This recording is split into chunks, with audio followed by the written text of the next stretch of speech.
Hello, I am the gaming superhero, and there is no new Marvel thing releasing this month, so I will take the opportunity to do a 4 X-Men characters this month.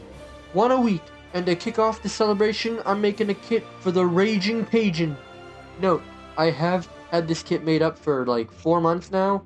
I originally made it with the intent to release it on, I think, the first Friday of the year, but then had the idea to tie in with the Spider-Man show.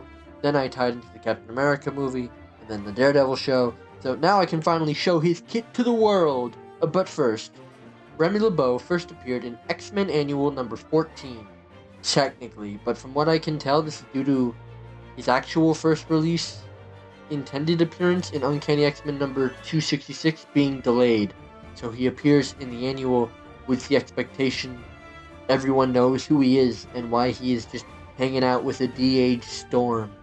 So I will recap his appearance in Uncanny X-Men instead.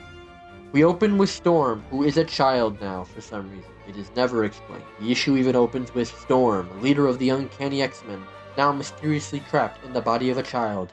So don't expect answers. She is fighting the Shadow King's hounds, who are just people who have been mind-controlled, I assume. She eventually escapes, and we cut to elsewhere, and far too close to comfort, where we see Orphan Maker and Nanny being the egg.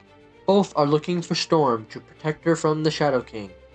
Not what I would expect from someone who is named Orphan Maker, but hey, don't judge a book by its cover, right? We return back to Storm, who has joined up with the man himself. They are in a mansion of stolen art when Storm tries to escape only to find a hound at the door. Gambit then defends her with the first thing we see him throw using his powers, that being a throwing spike. Not a playing card, oddly enough. They both fight off the Shadow King and escape to a scrapyard. We then cut again to the headquarters of the Freedom Force, where Mystique is shot and killed by Val Cooper? Maybe?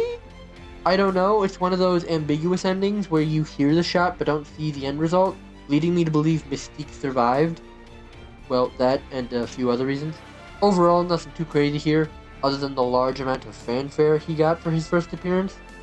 A lot of other characters don't get nearly as much, but still, a good first appearance, if a bit confusing for first-time readers. But this is also issue 266, so no one to blame but yourself on that. I've made him a duelist, because what else would he be? I've seen some try to make him a support, which is admirable, but I feel even beyond his power set not fitting, his personality isn't really that of a support. But, you know what? I'll save that for if I make a video on how I categorize characters to go in certain roles. His primary fire is kinetic cards. These would stick to enemies to be detonated by his secondary fire, which is just the way to trigger the cards and other explosives. Not really an attack in and of itself. I also gave him a movement ability that is just a pole vault, so he launches himself up to get to high ground or escape. He also has a 3-hit melee combo that attaches and detonates its own explosion separate from his primary fire. Ability 1 is Trap Card. Throw up to 3 cards that can be placed around on geometry and detonated individually to deal damage. You don't have to detonate all 3 at once. You can be more strategic with them. The explosion radius is also bigger than his primary fire, obviously, and they don't have knockback and can be destroyed by enemies. The standard trap ability drawback. Ability 2 is very interesting. Charge Up. Spin his bow staff in front of him, charging all ally projectiles that give them the same functionality as his primary fire, causing them to stick to the enemies and can then be detonated by Gambit's secondary. This could very easily just delete a tank if everyone shoots them and Gambit just detonates the crazy number of projectiles that are stuck in them, but all your allies need to be standing behind you and shooting the same target, and even then, if you're doing that, the odds aren't good that the target will survive long enough to have the projectiles detonated anyway. Gambit also gets some damage reduction, not a lot, but enough to not feel like you're just killing yourself by standing in front of your team to charge their projectiles. The ultimate is called What Else But Remember It. He plants his bow staff into the ground, creating an area of effect that charges any enemy in the radius, and will cause them to implode after a few seconds. And in the spirit of the inspiration for this, Killing Gambit will only cause the implosion to go off early and not stop it.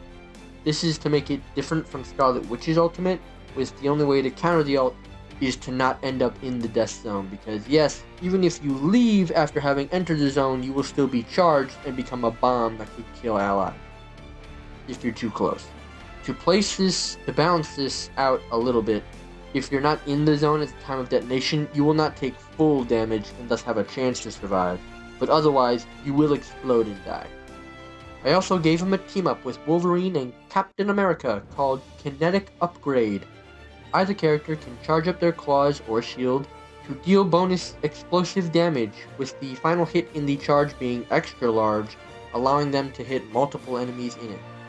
This was inspired by X-Men 97, obviously, but I also included Cap because the idea of having a supercharged shield is cool to me. It also does that thing where Gambit doesn't actually need to be directly involved, just exists on the map, but whatever, it's still a cool idea. That is how I would add Rogue's side piece to Marvel Rivals. It's good to finally get this concept out there for the world, and I hope you enjoyed it as well. I don't think I'd place this on the top of my best list. Hell, I'm not even sure I'd put it on the list of kits I'm sad aren't in the game. But I suspect that's because he's a shoo-in to actually get into the game, so it's not likely he won't see something really good for him. I'm also aware a lot of people want something with him charging the debris from the destructible environments, but I just don't see any feasible way of doing that, given the pieces are so big and the programming required for something like that would be more trouble than it's worth. Not to mention the debris tends to disappear after only a few seconds. So stick around for the rest of the month when I talk about even more X-Men characters. Who specifically, you'll have to stick around and find out. It just so happens I plan on making a Discord at 100 subscribers where we can continue to discuss all things Marvel Rivals, and you're welcome. I hope you remember it. Did that joke twice.